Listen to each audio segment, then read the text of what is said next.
Welcome back, history buffs and true crime fans. Today, we're journeying back to the Gilded Age, a time of incredible innovation and opulence. But beneath the glittering surface of the 1893 Chicago World's Fair, a dark and terrifying story was unfolding. We're diving deep into the legend of H. Holmes and his infamous murder castle. Was he America's first serial killer, a brilliant con artist, or something far more sinister? Let's find out. Our story begins with a man named Herman Webster Mudgett, who would later be known to the world as Dr. Henry Howard Holmes. Born in 1861, Holmes was intelligent and charismatic, a man who could seemingly charm his way into anything. He studied medicine at the University of Michigan, but his interests weren't exactly noble. Even in his early years, he was involved in insurance scams, often using stolen cadavers to fake deaths and collect the payouts. This was just a glimpse of the manipulative genius he would become. In 1886, Holmes arrived in Englewood, a suburb of Chicago. The city was buzzing with excitement, gearing up for the world's Columbian Exposition, an event that would draw millions of visitors from across the globe. Holmes saw an opportunity. He took a job at a local drugstore, and after the owner mysteriously disappeared, Holmes managed to take over the entire business. But a simple pharmacy wasn't enough for his grand ambitions. He purchased the empty lot across the street and began constructing a building that would become the stuff of nightmares. Known locally as the Castle, this three-story labyrinth was designed not for comfort, but for confusion and death. The ground floor housed various storefronts, including a new pharmacy, which gave the building a veneer of respectability. But the upper floors were a different story entirely. This wasn't just a hotel, it was an architectural masterpiece of malice. Holmes acted as his own architect, and he constantly hired and fired construction crews. This ensured that no one but him knew the building's true, horrifying layout. The upper floors contained over 100 rooms, many of them windowless and soundproofed. There were stairways that led to nowhere, doors that opened onto brick walls, and hidden passages that allowed Holmes to move unseen. Imagine checking into this hotel as a visitor to the World's Fair. Your room might have a gas pipe connected directly to it, controlled from a panel in Holmes's office. You could be asleep one moment and suffocated the next, without ever waking up. Other rooms were lined with asbestos, designed to be inescapable. Trapdoors were installed in the floors of many rooms, leading to secret chutes that spiraled down into the building's dark, terrifying basement. And the basement was a veritable laboratory of horror. Down there, investigators would later find a dissecting table, a crematorium, vats of acid, and pits of quicklime. It was here that Holmes would allegedly process his victims' bodies. He would strip the skeletons of their flesh, clean them, and then sell them to medical schools and universities. For Holmes, murder wasn't just a compulsion, it was a profitable business enterprise. During the World's Fair from 1893 to 1894, a steady stream of people flowed through Chicago, and many of them, especially young women who came to the city seeking work, checked into Holmes's hotel. And many were never seen again.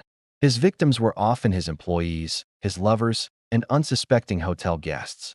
He preyed on their trust, using his charm to lure them into his web before they vanished without a trace. One of his most famous victims was Julia Connor, the wife of an employee whom Holmes had an affair with. After her husband left, Julia and her young daughter Pearl moved into the castle. Both of them disappeared shortly after. Holmes would later claim Julia died during an illegal operation, a common lie he used to explain away the disappearances. The fate of little Pearl remains one of the story's most heartbreaking mysteries. Another key part of his criminal enterprise involved the Pitezel family. Benjamin Pitezel was a carpenter and a close associate of Holmes, essentially his right-hand man in many of his scams. Together, they devised an insurance fraud scheme where Pitezel would fake his own death. Holmes was supposed to provide a substitute cadaver, but instead, he actually killed Pitezel, knocked out his teeth to hinder identification, and used his real body to collect the $10,000 insurance payout. But Holmes didn't stop there. He then manipulated Pitezel's unsuspecting widow, convincing her that her husband was alive and hiding in London. Under this pretense, Holmes took custody of 3 of the Pitezel children, Alice, Nellie, and Howard. What followed was a grim journey across the northern United States and Canada. Holmes traveled with the children, all while their mother was sent on a wild goose chase. believing she was on her way to a reunion with her husband. The tragic end for the Pitzel children is one of the most chilling parts of the Holmes saga. The bodies of Alice and Nellie were later found in a shallow grave in the cellar of a rented house in Toronto. Young Howard's fate was even more gruesome. His charred bone fragments and teeth were discovered in a stove in a cottage Holmes had rented in Indianapolis. Holmes had systematically eliminated the entire family he once called his partners. So, how did this reign of terror finally end? As with many master criminals, it was greed that led to his downfall. An insurance company, suspicious about the Pitzel claim, hired the famous Pinkerton Detective Agency to investigate. A detective named Frank Geyer tenaciously tracked Holmes across the country, slowly uncovering the horrifying trail of the missing Pitzel children. Holmes was finally arrested in Boston in 1894, not for murder, but for horse theft in Texas. But while in custody, the walls started closing in. The caretaker at the castle, plagued by his conscience, tipped off the police, telling them they weren't allowed to clean the upper floors. When investigators finally entered the labyrinth, the full scope of its horror was revealed. The press went wild, dubbing the building the Murder Castle and painting Holmes as a monster, a modern-day Bluebeard. During his trial, Holmes was a master of manipulation, a cool and collected performer. He gave multiple confessions, each one different from the last, filled with lies and contradictions. He claimed to have killed 27 people, then over 100. Then he recanted it all, claiming he was innocent and had only killed 2 people. It was impossible to know what was true and what was just another one of his elaborate fabrications. The exact number of his victims is still debated by historians. While the sensationalist newspapers of the time claimed over 200, the verifiable number of murders is much lower, somewhere around 9.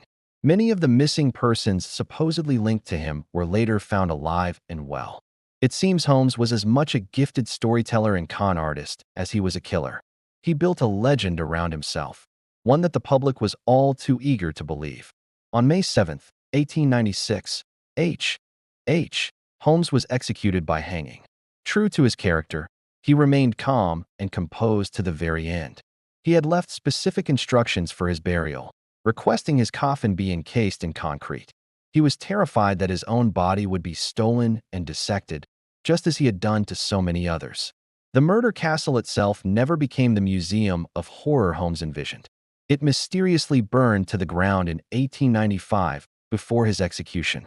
Some say it was arson by angry locals, while others whisper of a darker, more supernatural end to the evil place.